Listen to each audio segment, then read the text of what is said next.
We've got more on what you can do to help. Off today and good evening, Guam. Guahu's Chris Barnett topping our newscast.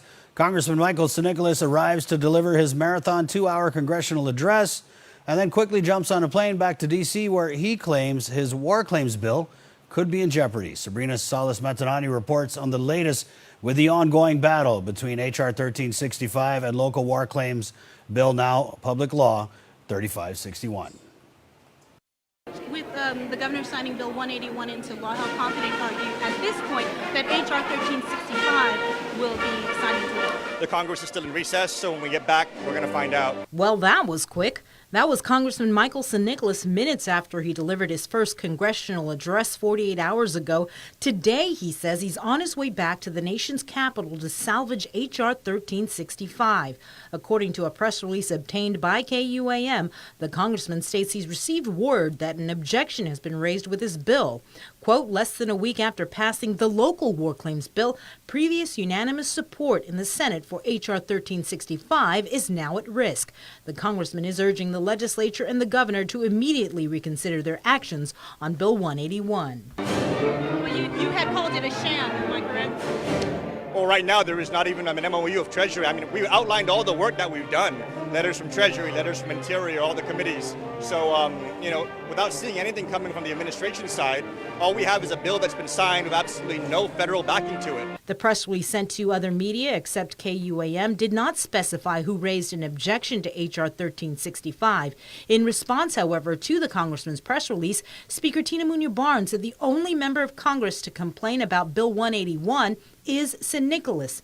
Quote, if H.R. 1365 is now facing danger in the Senate, maybe it's because he so loudly complained about the smoke. No one can tell that he started the fire. The speaker saying they will not give up and will be meeting with members of the Senate Judiciary Committee, where she will advocate for the passage of H.R. 1365. The federal legislation has cleared the House, and Congressman Nicholas on his Facebook page previously posted he was confident the measure would pass the Senate this month.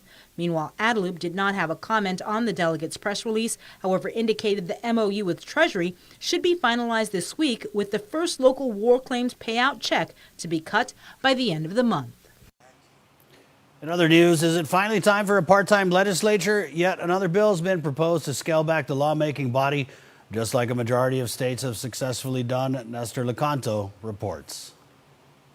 Freshman Republican Minority Senator James Moylan says we don't need a full-time legislature. What we need, he says, is to focus on the top 3 issues that matter most to voters: health, education, and public safety, like a majority of jurisdictions across the country do. 40 out of the 50 states do have part-time legislatures. So it works. And I think we can make this work as well if we focus more on our responsibilities instead of the optics of it. Meaning no need for countless resolution presentations or presiding over civil weddings. He says with the right leaders, a part-time body could get the work done in 2 30-day sessions a year. And so many more people with some great ideas out there that would like to participate, but just, I can't afford to be a senator full-time. But maybe be able to have the time as a public servant, not a public employee, to serve our communities. The notion of a part-time legislature has been floated multiple times before. Moylan says he got his ideas from former Senator Robert Klitsky. In our files show more recently, there were proposals by former lawmakers Brant McCready and Fernando Esteves. In fact, the original Guam Congress, says Moylan, started out as a part-time body. Can this bill succeed where so many others have failed? Yeah, I wouldn't put my whole paycheck on it. After all, he'd be asking his colleagues to effectively vote themselves out of a job. So why not then just let the voters decide in a referendum? This is step 1, and then we'll look at that for step 2. For Guam's News Network, I'm Nestor Lecanto. The village of Jotnia is still without a leader, but there's another effort to get someone in place while the mayor remains behind bars waiting for his federal trial. Sabrina Salas-Matanani reports. Despite calls for his resignation, it appears the Jotnya mayor is not going to give in and instead will move forward with appointing a municipal planning council. Although Guam law requires that each village have an MPC, the mayor never appointed one since taking office 3 years ago. The situation has left the village without a leader at the helm. According to Mayor's Council of Guam Executive Director Angel Sablan, he has now received word from an administrative assistant at the Jotnya mayor's office that Mayor Jesse Bloss has communicated that he now wants to appoint an MPC. So we gave them the listing of names from the Junior Mayor's office that have called in or volunteered, or people that the mayor knows himself personally that he has talked to before about being a member of the MPC. And he has selected those names. We prepared the appointment letters, and they're now over at the attorney's office. And we'll see what happens from there. Mayor Bloss has been behind bars since September 2019, pending his trial in February. He was indicted on federal charges accusing him of accepting bribes to have drugs mailed to cluster boxes in his village. Since jailed, Jotnya has been without a working mayor and no one else officially in charge because there's no MPC in place. He's the only one that has the authority to appoint the municipal council, and whether he's there or out, my reading from the AG's opinion is that there's no one else that can do that appointment. During a second town hall meeting on public safety held in Jotnya on Tuesday evening, Sablan says residents continued to express their frustration with the lack of a mayor. Some people last night said, well, we want to elect a mayor now. And some people says, well, it doesn't matter to them anymore whether you elect one or appoint one, they just need a mayor. 3 bills have been introduced to address the matter, but no public hearing has been scheduled yet. Additionally, a vacancy is only considered when a mayor resigns, is removed from office, or deemed mentally incompetent or death.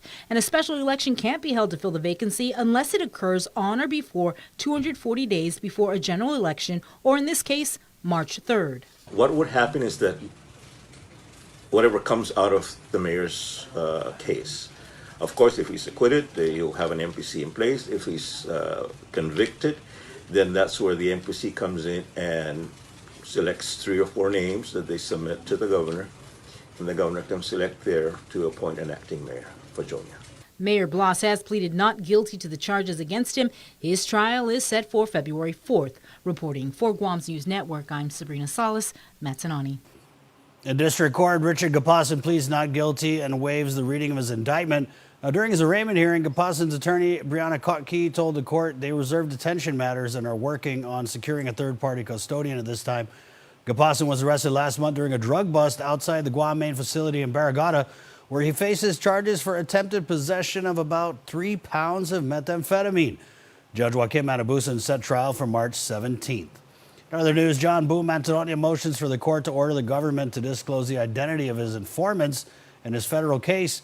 According to court docs, Boom's attorney, Jay Ariola, argues that the given discovery presents the information was used to investigate and secure warrants against his client were gained through confidential sources, and the identity of those sources were never revealed, further stating the identities of these sources of information must be disclosed to Manzanonia to assure that he can muster a meaningful and effective defense to the charges against him.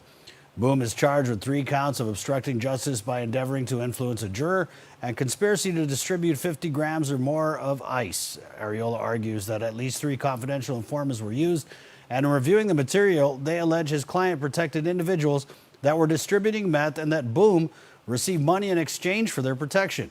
Court docs state that the informants were both witnesses to and at times participants in the alleged illegal conduct. In addition, Manzanonia should also have the ability to call these individuals as witnesses during his case. Ricky Camp's attorney, Clyde Lemons, tells the court they have not received any discovery from the Office of the Attorney General and only have the grand jury discovery. Camp appeared for a criminal trial setting. However, due to this delay, a continuation was scheduled for January 13th. Judge Sicola also asked probation for an update. They confirmed that Camp has been checking in once a week. Judge Sicola says she was very surprised with the charges Camp faces, that he has to report once weekly, and told Camp he's extremely lucky.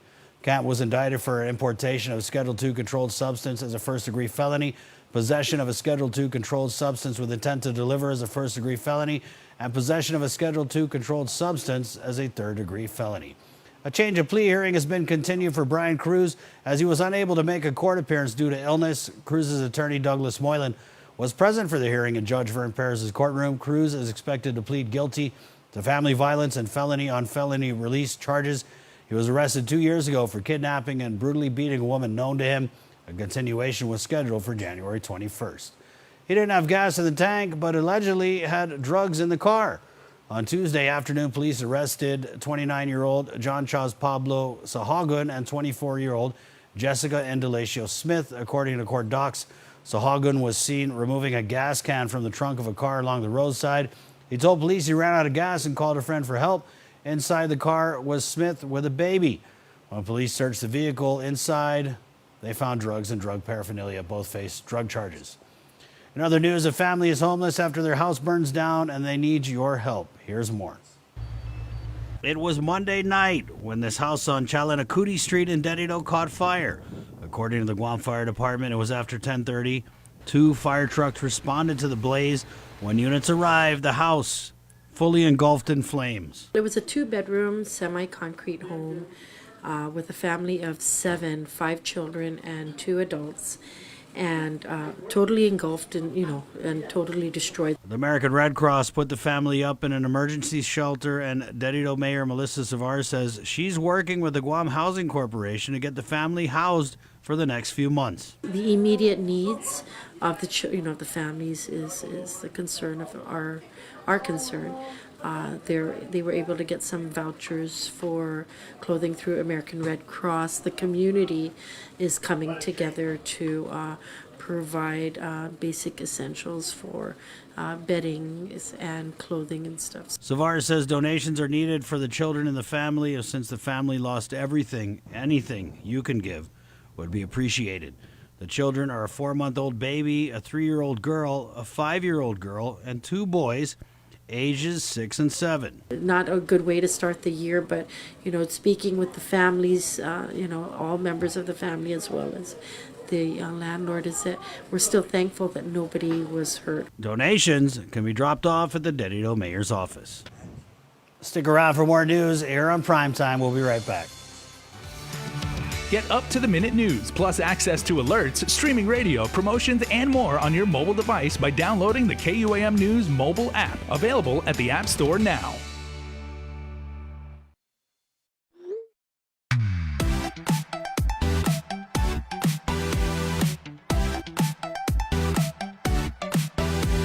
Half the day, I'm in the club.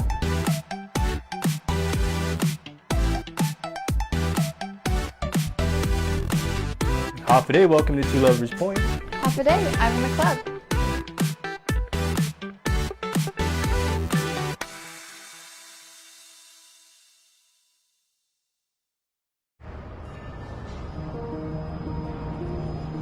It makes myself and it makes my team members very proud to work for an organization that has been on island for many years with its focus on reliability, dependability, and commitment to the communities that they operate in. Matson's a great corporate citizen to the community. We all benefit from any sort of environmental commitment we make. One of the ways that we do that is with our Adahi Utano program. There's action behind it, and so action breeds commitment. With the Kaimana Gila coming to Guam, this brings a new age and modernization to the island. It's exciting for me because it's a brand new ship and we can carry more freight into the islands. It just shows growth for Guam and Micronesia. Matson would be nothing without its customers, and we hope to continue to serve you for decades to come.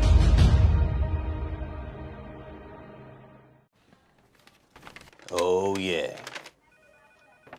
Nailed it. That's what I'm talking about. You okay, Glenn? Dude, I'm just so pumped we got all this McDonald's at such a great price. Yup, it's back. 2 for $6 mix and match. Big Mac, Quarter Pounder, Chicken McNuggets, or Filet of Fish for a limited time. It's a special delivery to your inbox every week with your KUAM News Roundup, program advisories, and promotions. Sign up for the weekly KUAM Digital Digest today on KUAM.com. Welcome back. Iran made good on its threat to attack U.S. targets in Iraq in retaliation for the U.S. killing of its top general. And today, President Trump again warned Iran they would be hit hard if they struck American targets. Natalie Brand reports. Iran claimed responsibility for an attack on U.S. targets in Iraq after threatening retaliation for the killing of its top general last week. Tuesday night, Iranian state television aired this video of what it said were missiles being fired. It's a show of use of force that we will go toe-to-toe, tit for tat with you. The Pentagon confirms more than a dozen ballistic missiles were launched from inside Iran against U.S. and coalition forces in Iraq. One target was in Erbil in northern Iraq. We heard 2 large explosions here. Shortly after those explosions, we also saw helicopters in the air too, buzzing Erbil. The other target was the Al-Assad Air Base, about 100 miles northwest of Baghdad. It's home to U.S. service personnel. President Trump made a surprise visit to the base in December of 2018, and Vice President Mike Pence made an appearance there this past November. Prior to the attack, President Trump repeated a dire warning to the regime. If Iran does anything that they shouldn't be doing, they're going to be suffering the consequences, and very strongly. The vice president called top congressional leaders to inform them of the attacks. They had just been briefed in person about the intelligence leading up to the killing of Iran's top general. Lawmakers reacting to the attacks have questions. Right now, we're in a defensive posture. What we don't know if this is the first of more than one wave. I am questioning whether or not the Trump administration has a coherent strategy for what to do next. Late Tuesday, President Trump was meeting with his top advisors at the White House. Iran's foreign minister tweeted the action was taken in self-defense for the killings of its citizens and senior officials. He said the regime does not want escalation or war, but it will defend itself against aggression. Meanwhile, Guam National Guard PIO Major Josephine Blas confirms there are no Guam soldiers deployed to Iraq currently. An off-island animal rights group asking the Department of Agriculture to block the shipment of cocks to Guam. In the latest missive from the stateside-based Animal Wellness Action Group, Guam is accused of bringing in cocks for cockfighting. According to their investigation, in recent years, shippers have skirted federal laws that ban the importation of fighting animals by mischaracterizing their birds as broodfowl or showfowl. Agriculture Director Chelsea Munya-Breck said the group is citing a federal law, but there's nothing on the books locally barring birds from being shipped to the island. I appreciate Mr. Purcell's input and the information that he provided with regard to all of the federal legislation and regulations that have been passed. But locally, our laws are the same, and there are no restrictions on the birds that can be imported, or whether they're game birds, show birds, egg-laying birds, or classified as fighting birds. It would cause the department to have to make a predetermination about the use that people have intended for these birds, and that I don't really feel is our within our authority to decide what people are going to do with their animals. Munya-Breck said it's erroneous for the group to assume all cocks shipped to Guam are being used for cockfighting. She says she brought in 200 egg-laying chickens for her family farm during the period in question, cited by Animal Wellness Action. The group is offering $2,500 rewards for cockfighting information, but that information must lead to a federal conviction before you get paid. Guam's economy has been flat for more than 20 years, says Bank of Guam economist Joe Bradley. In a presentation today for the Northern Guam Rotary Club, Bradley joked that he probably sounds like a broken record, but the numbers show little to no growth since 1998. He cites the record tourism arrivals as an example. He says despite an increase in visitors, the total spend of the average tourist remains about the same. If the markets allow that. So little has changed in the last 20 years that I keep basically telling the same story over and over and over again. There are a few things that change from time to time, but our growth in payroll employment and number of jobs that are filled has increased very, very little. Meanwhile, Bradley says the biggest drag has been the foreign labor shortage, which has stymied private sector construction. Bradley says while we need new roads and housing to meet the population growth, mostly we need space for businesses to grow.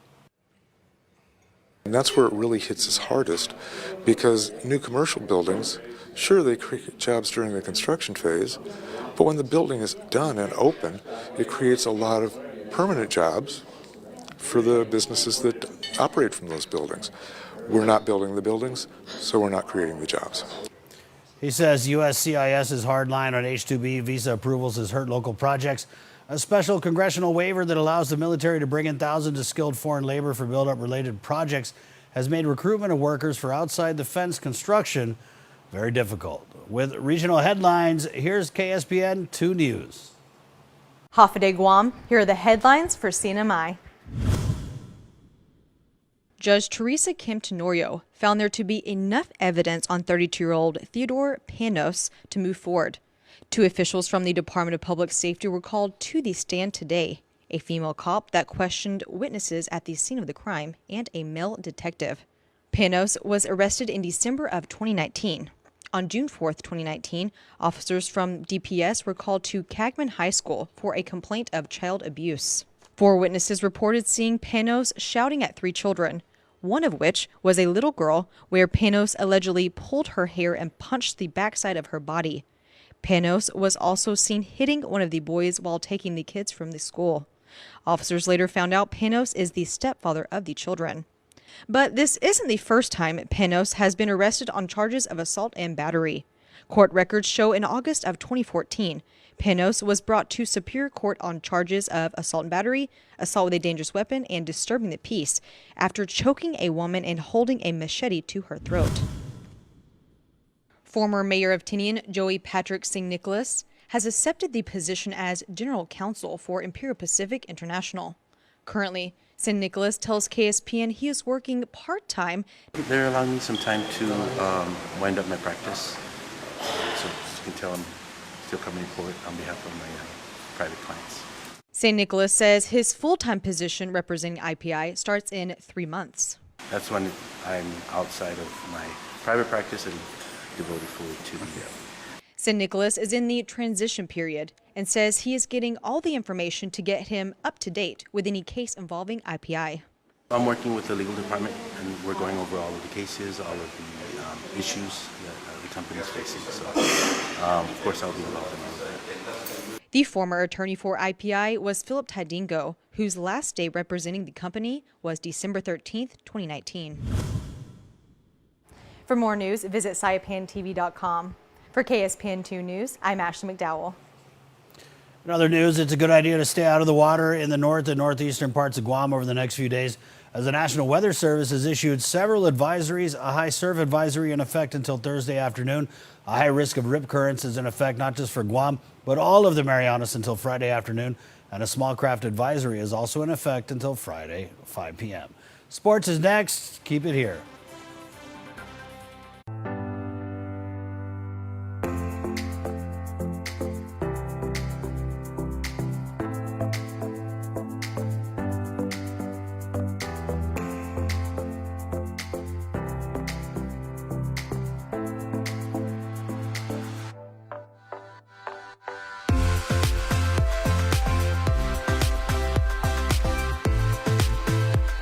Make every day a plus.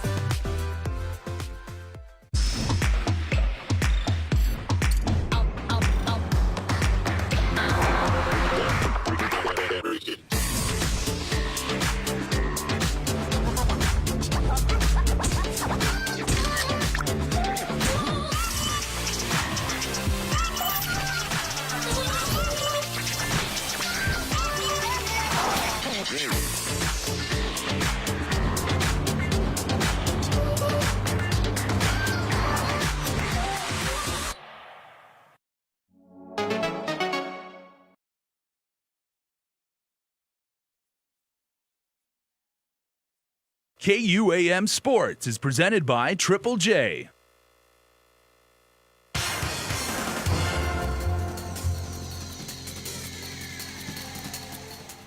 Dave Delgado here for KUAM Sports. Thanks for watching in studio. Gil and Gabe from the Health City team. 2020, everybody has new fitness goals and wants to get in better shape. Oh, yeah. Let's talk about how this all came about. We're here talking about the In-Day Challenge. Yeah, so for the the InBody Challenge, everybody into 2020 are setting these fitness goals, and a lot of people are focusing on a lot of weight loss. They want to become the best shape of their life. So me dealing with these type of people in the gym and even at Health City, one of the main things that we came up with, why not start off everybody in the year 2020 to become the best shape of their lives by hosting the InBody Transformation Challenge. And let's talk about what this in detail specifically as far as weighing in and stuff like that. Okay, so the InBody Challenge is actually what we use an InBody machine. We have an InBody 570. What an InBody 570 is a bioelectrical impedance analysis that reads, scans your body and it determines your body fat percentage, your lean body mass, and also your water weight. So what this InBody Challenge is gives us an accurate measurement on determining who can win. So it's based off of the most positive change. So it's not a weight loss challenge or a biggest loser challenge. So this is open for everyone. And let's talk about when the weigh-in dates are and how people could get involved with this. Yeah, so the weigh-in date is going to be, initial check-in is going to be at January 18th to the 25th. So anybody can weigh in that week, just depending on their schedule, whatever fits their lifestyle. And all they got to do is either call us at Health City, 633-2489, or they can visit an Instagram page and schedule online at healthcitynutrition.com. And it's not just, okay, let me register, let me start losing weight. You guys are offering tips and advice as well. Right, right. Yes. So for every registered personnel, we'll have some guidance. So we're going to have a WhatsApp group, support group, so that way we can all go through this challenge together. And the numbers are already increasing. This is fairly new, but people are already signing up. And the great thing about this, there's also some prizes involved to award winners. All right. Yeah, so one of the prizes, so there's going to be 3 winners. Right? For the 3 winners, after the 12-week challenge, after they do their last check-in on April 11th to the 18th, when we determine the winners with our InBody formula, you're going to be 3rd place. You're going to go for a Fitbit and a $50 gift card. And then for 2nd place, you're going to get AirPod Pros and a $100 gift card. And for 1st place, it's going to be a $500 cash prize with a $100 gift card. And for everybody out there that do want to start taking supplements, Health City, you guys are always there available and giving them the knowledge of what they should take. Right. So we are a local supplement store that pretty much has any sports supplements that cater to all types of diets and all types of goals. So whether your goal is to lose weight, to gain muscle, or just to simply be healthy, we have all that products at Health City. Any last minute info you guys want to get out there? Yeah, so if you guys do the InBody Challenge, you guys can actually visit our Health City KUAM page, and I usually do all the promotions for supplement reviews, also nutritional guidelines, so you guys can actually, while you guys are doing the challenge, I'll be giving out a lot of tips and information on how to lose weight properly and how to build the most amount of muscle and become the best shape of your life. All right, well, thanks for coming on the show. That's going to do it for sports. We're back right after this.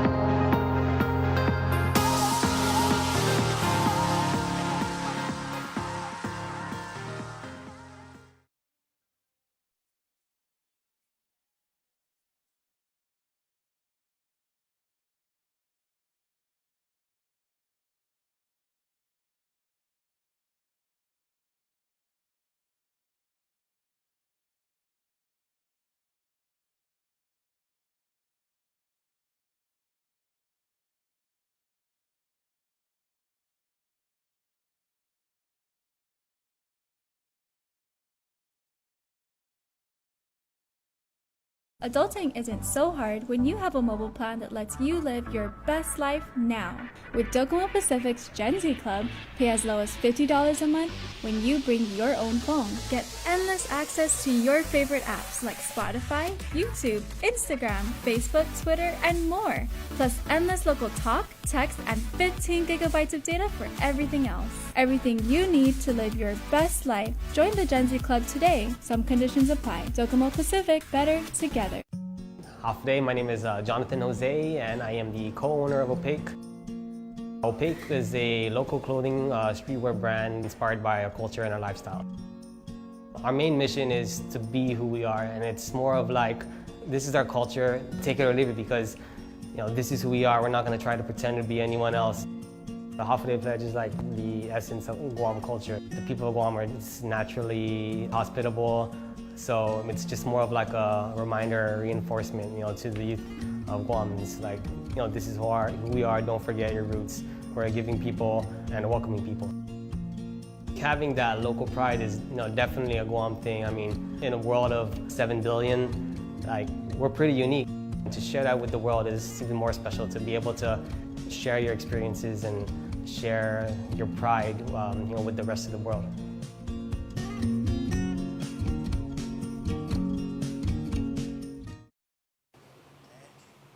And before we close out the news tonight, our latest round of birthday shout-outs from the Cold Stone Creamery Birthday Club. Okay, my friends, tonight's birthday shout-outs are extra special because we have some extra awesome nicknames. Hear me out on this one. Happy birthday to Wyatt J. Sean Babauta. Happy birthday, Wyatt, coming from Daddy, Auntie Tammy, and the rest of your Babauta familia. Awesome. Lanny Quintanilla, thank you so much for all the things that you've done and continue to do. With love always, your children, grandbabies, and husband. Happy birthday number 8 to Gavin Tyler Aloka Akfaji.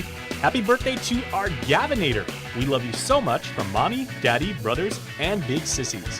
And also happy birthday to Sandra, whose very special someone says, happy blessed birthday to my love. And a happy belated birthday wish going out to Gabriel Lemuel Donato. Happy birthday number 9. You are deeply loved and highly favored from Dad, Mom, Gideon, and Kairos. And that, ladies and gentlemen, is how you do birthday shout-outs. Make them special, make them personalized, make them your own, make them awesome, and make somebody's day. Happy birthday, everyone.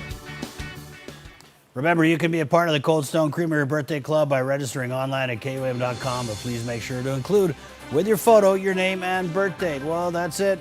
It's going to do it for us here on the KUAM News Desk. But stay tuned. Jason is on the way with extra. Guasi Chris, adjust. Closed captioning is brought to you by Green Energy Solutions, Inc. Visit GESIGuam.com or call 647-8111 for more details on how we can help your business save money. Hafaday and hello everybody. Happy New Year. I'm Jason Salas and this is KUAM News Extra. If you're streaming us or watching us on KUAM TV, you picked a great night to tune in because we are talking first off on the show about microgreens, and I have two people on the KUAM couch who are experts in this field. We have Michelle and Chef Mirko. Hafaday to you both. Hafaday. Happy New Year. Michelle, welcome back. We haven't had you here in some time. Last time we were talking about aquaponics. Yes, that's because right. This particular subject is very near and dear to your heart. And Chef, of course, anything that is even remotely edible. Everything. You can prepare it. You and can make. If it's sustainable, better. Exactly. It's sustainable. You can turn it into art, and if it's good for you, you absolutely want to bring this to the people of Guam. So, Michelle, I always thought microgreens was kind of like, is it an umbrella term? Encapsulating many different types of greens, or what particular yes. plant are we talking about? Actually, it is sort of encapsulating many types of greens. You've heard of baby greens before? Sure. And sprouts. Mm-hmm. So microgreens is in between that stage of growth for most of your herbs and vegetables. Okay, cool. And we have some here right now. What are we looking at? I know we've got 3 of these. So pots. I've brought the red Rambo radish, the purple reddish color. Red Rambo radish. And there's arugula and Mizuna mustard. Okay. Red Rambo radish. I like that name. All right. You should try some. Yeah. So it actually is. I'm trying to come up with some sort of first blood reference, but I can't make one. So. It could be a regular radish if it grew to a mature stage. But, okay. And what we saw right there was a professional at work. So, Chef, when it comes to actually like harvesting or preparing this for some sort of meal, exactly how did you cut that? Yes, I just go to as close as I can, and I'm gonna try to get out as much I can from. Do not touch the soil, and means is to have all the sprout we have, because that's what we can utilize from the bottom to the top. Okay, and there's so much more flavor in the stem, right? Yes, in the stem and in the leaves, because that and is in the petals, chlorophyll is gonna come out. Okay. That's where is the key. And it's always I say, so pretty. Is it's a kind of already an art. And if you could just hold that up so we can get like a nice shot of that. There you go. All right.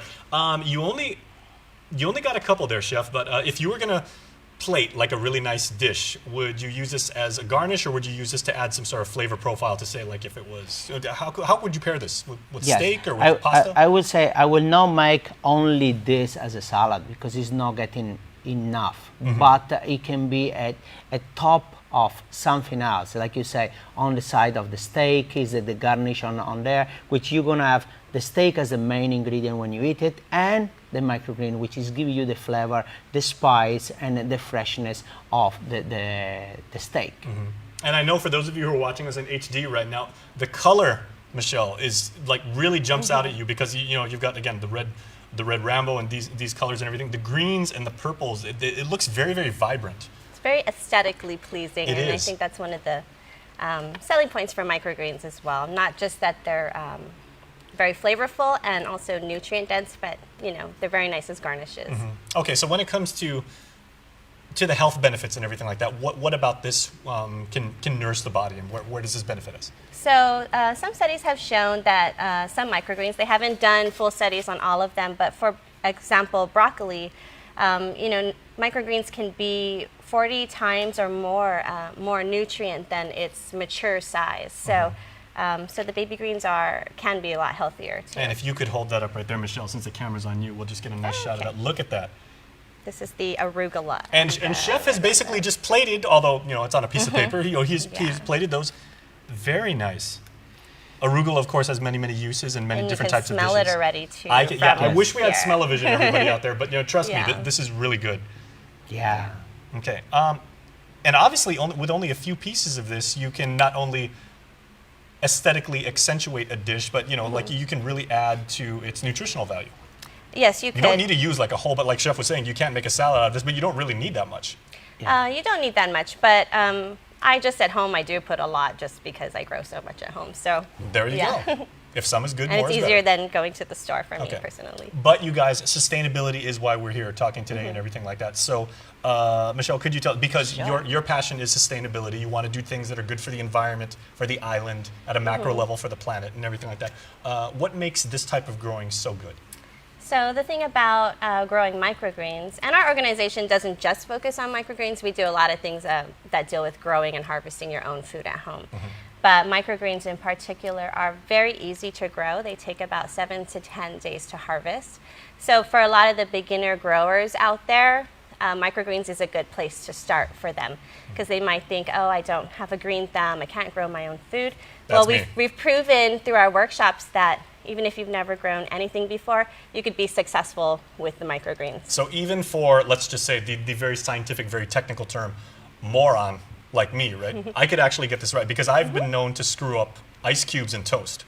I could actually be productive with this. Yes, as long as you water. It's doing by yourself. It means you cannot mess it up. You put it there, you watch it, it's gonna come. I like the sound of that. Okay, and now, you know, for purposes of working in the studio, we've got like these nice little pots here and everything like that. But is this literally the way that I can grow this in my house? I don't have to have like a whole, like a light room or a whole, you know. Yeah, literally you can grow it like this. So for the workshops, we will use small containers like that.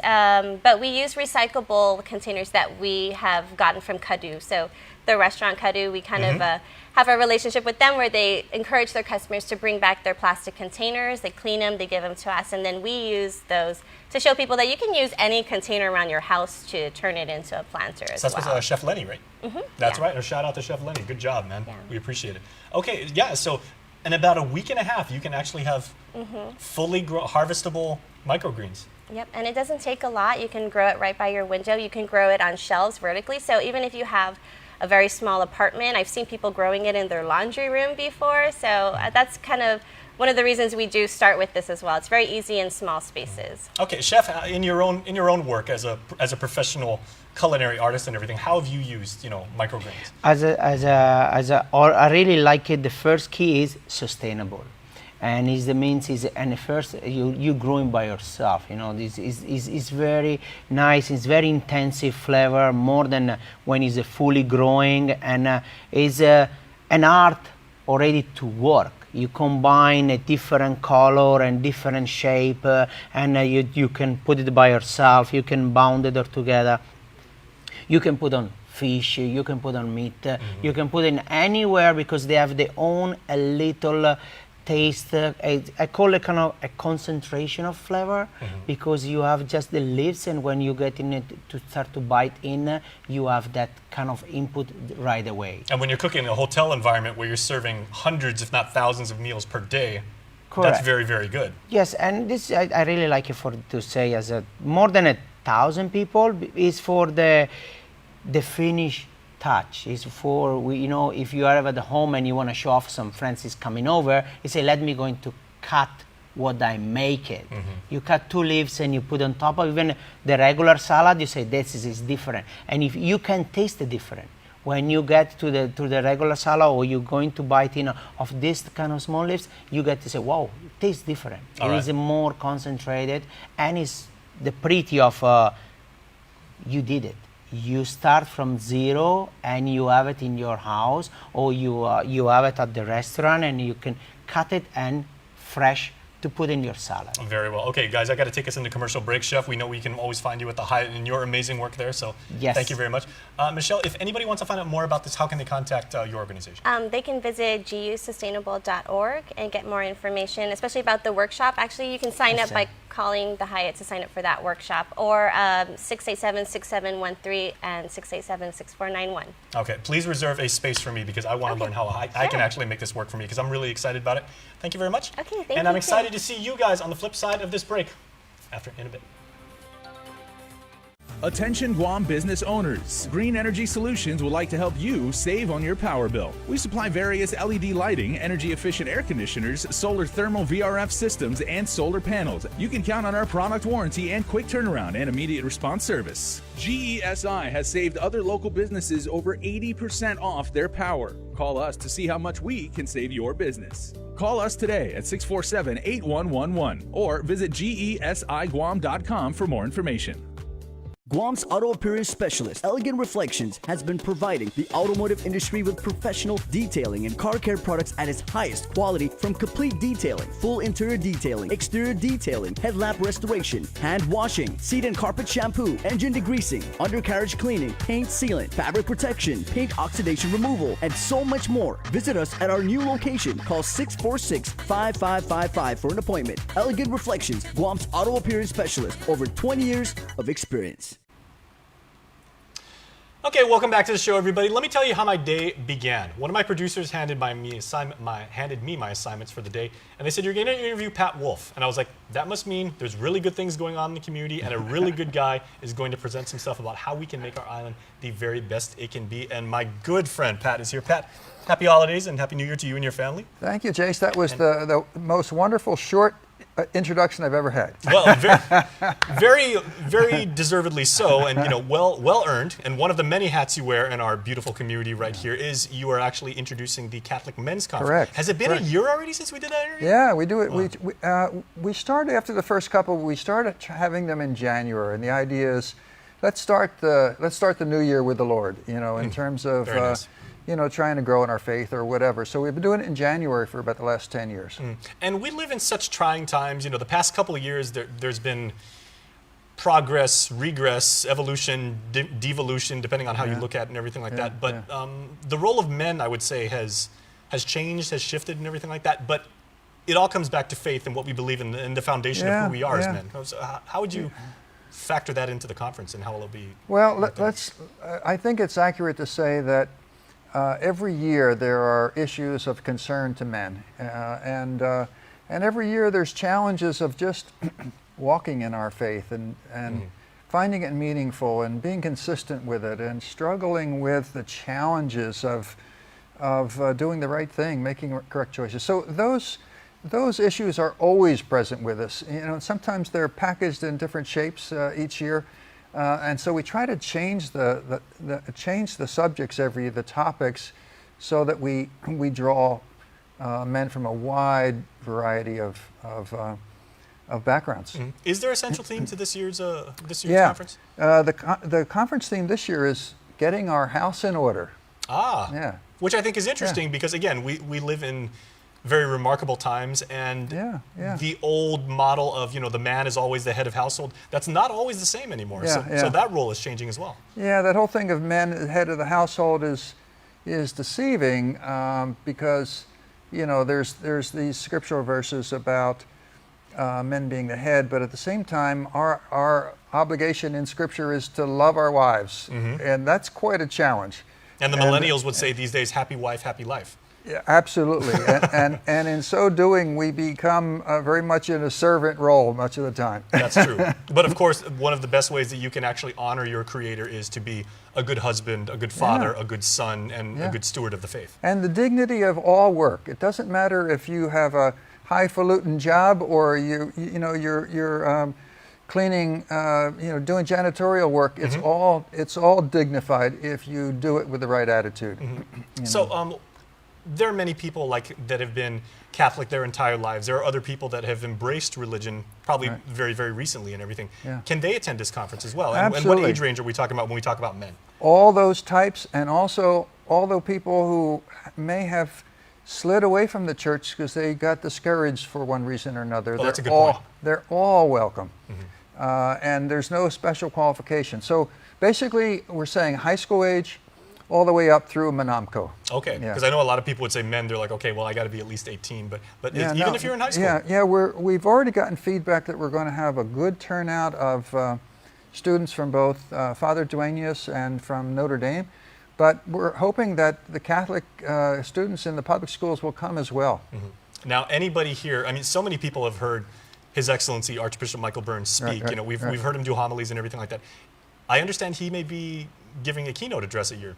Yeah, so he will give the opening keynote, and he'll be focusing on the Mass and the importance of the Eucharist. And then we have a second keynote. It's a gentleman from off island who's visited Guam a couple times before. His name is Anton Lim, and he's going to talk about the Yellow Boat Ministry that he started in the southern part of the Philippines. Basically, he sought out sponsors to build boats to help children get to school whose only school was through waist-high water. So they would have to walk a long distance, getting soaking wet. And he created this ministry to help kids get to school. But it's really kind of symbolic of what we as men can do if we're responsive to the needs of others. Okay, so is there any registration involved with this? Because obviously you can't have every single seat there's so many people that would want to avail of this information. Yeah, well, we're taking anybody who's interested. We're expecting to have at least 200. Father Mike Crisostomo, who is our host pastor there at St. Anthony's, and doing a wonderful job. But he says that he thinks we're going to get 400 men this year. So we're excited about that. He is a wonderful optimist. He is. Yes, he is. People should pre-register because Wendy's has donated memorabilia hats, but only for the first 200 who pre-register. So they can pre-register at St. Anthony's Church office, at the Chancery office, or just go on the St. Anthony's website and register online. But people can also register at the door. So starting 7 o'clock in the morning on Saturday, the 18th, a week from this Saturday, they can register there. And the program basically goes from 8 until 3 when we have the concluding Mass with the Archbishop and other priests who will join. Which is the perfect way you want to end this. That's the way we want to end it, yeah. All right. And part of the idea, Jason, you probably remember we mentioned this before, the motto of Catholic Men's Conference is we have a whole bunch of priests available at lunchtime for the men to go to confession. So they'll have time to eat lunch and go to confession, and then we can all enjoy the communion together during the Mass. That's wonderful. You can cleanse your soul, and then you can really that's the idea. Celebrate what it means to be a Catholic man. Yeah, exactly. And I want to thank all the priests who volunteer their time to come in just for that purpose. Okay, and we want to thank you, Pat, for making this happen in My your pleasure. capacity. Yeah. Always a pleasure sitting down and talking to you. Thank you, Jason, for letting us get on. All right. Yeah. Have a wonderful day. Thank you. And stay tuned because we are back after this. Morning, 2 coffees and 4 orders of those new donut sticks. You must really love these donut sticks. I do, but they're not for me. They're for them.